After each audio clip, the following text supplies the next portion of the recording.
नमस्कार दोस्तों, ट्रिकी गुरु अमित गुप्ता के यूट्यूब चैनल में आज आपका फिर से स्वागत है।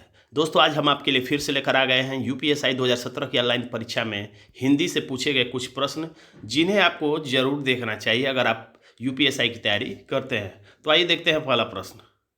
विद्वान का स्त्रीलिंग क्या होगा? बहुत ही मोस्ट इंपॉर्टेंट प्रश्न है, अधिकांश प्रतियोगी परीक्षाओं में पूछा जाता है। विद्वान का स्त्रीलिंग होता है विदुषी।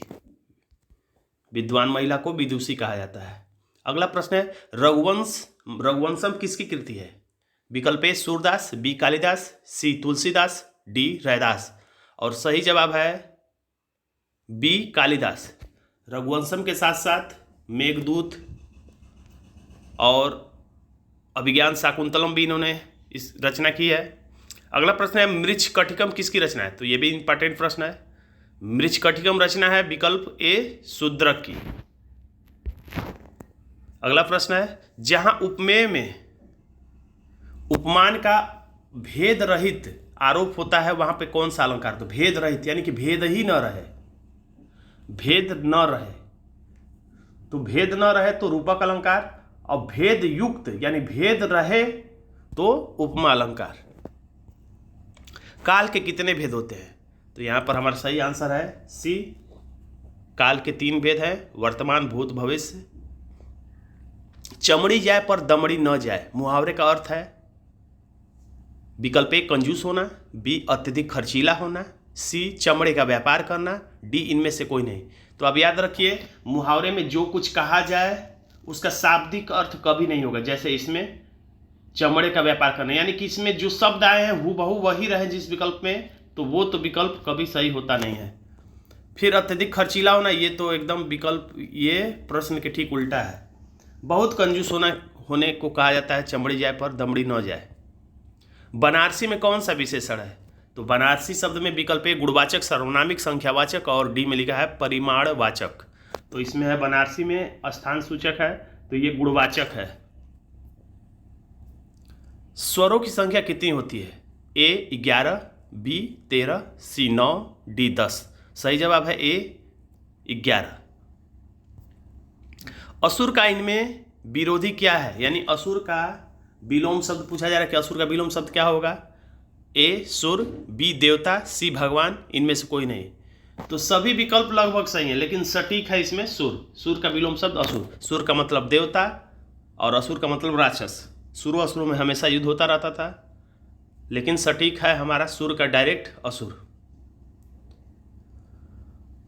जैसे अगर कहा जाए भगवान का विलोम शब्द क्या होगा, तो भगवान का विलोम शब्द होगा भगवती। देवता का क्या होगा? तो देवता का होगा दानव। तो इस तरह से चलता है सटीक। गुड़िया का बहुवचन क्या होगा? तो गुड़िया का बहुवचन होगा इसमें विकल्प ए में, देखिए आंसर लिखा हुआ है ए गुड़िया, यानी चंद्रबिंदु रहेगा, ये आप रटे रहिएगा। अनल किसका पर्यायवाची शब्द है?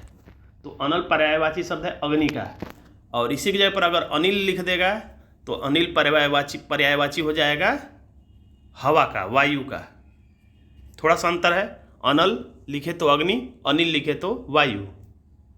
अप्रत्याशित का क्या अर्थ होगा? विकल्प ए जिसकी आशा न हो, विकल्प बी जिसकी पहले से कोई आशा न हो, विकल्प सी जो प्रकाशित न हो, जिसमें कोई बाधा न हो। तो सी डी तो आप समझ ही गए होंगे कि गलत है। अब ए और बी में कंफ्यूजन हो सकता है, तो सही जवाब है बी जिसकी पहले से कोई आशा न हो।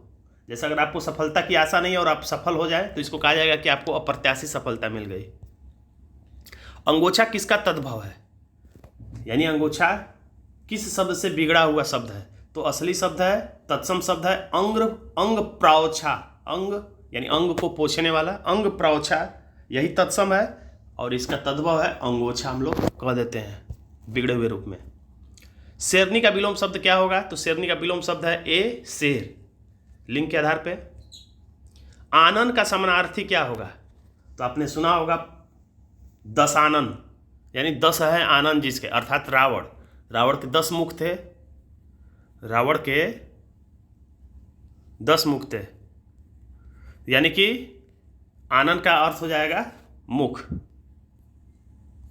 अगला प्रश्न, पृथ्वीराज रासो किसकी रचना है? तो पृथ्वीराज रासो रचना है विकल्प ए चंद्रबरदाई, बी कालिदास, सी जयदेव, डी धन्वंतरी। तो सही जवाब है चंद्रबरदाई। चंद्रबरदाई कृत पृथ्वीराज रासो।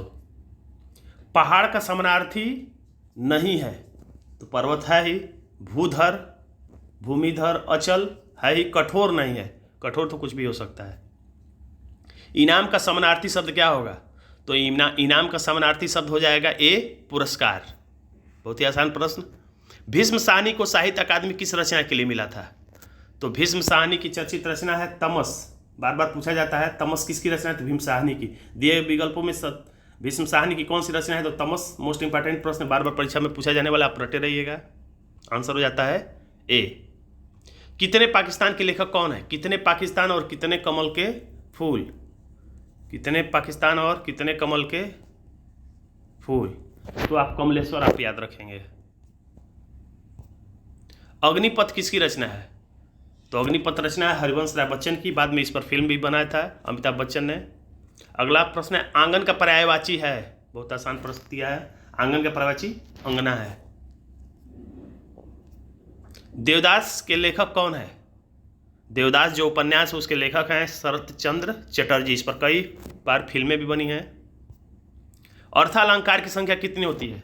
अर्थालंकार की संख्या 45 होती है, लेकिन हम लोगों के लिए इंपॉर्टेंट 45 हो नहीं, हम लोग इसमें से कुछ ही अलंकारों को पढ़ते हैं। विहंगम दृष्टि का अर्थ क्या है? विहंगम दृष्टि का अर्थ है विकल्प ए सरसरी दृष्टि, गहरी दृष्टि, सम्यक दृष्टि, पैनी दृष्टि। अब बाकी बी, सी और डी में से ही कोई सही हो सकता है क्योंकि सभी सही लग रहे हैं। तो सटीक है इसमें सम्यक दृष्टि। सही सभी हो सकते हैं लेकिन सटीक है सम्यक दृष्टि।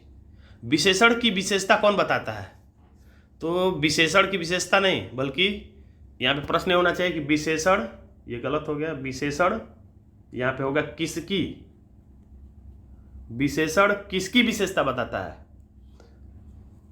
जो विशेषता बताई जाती है वो होता है विशेषण, और जिसकी विशेषता बताई जाती है वो होता है विशेष।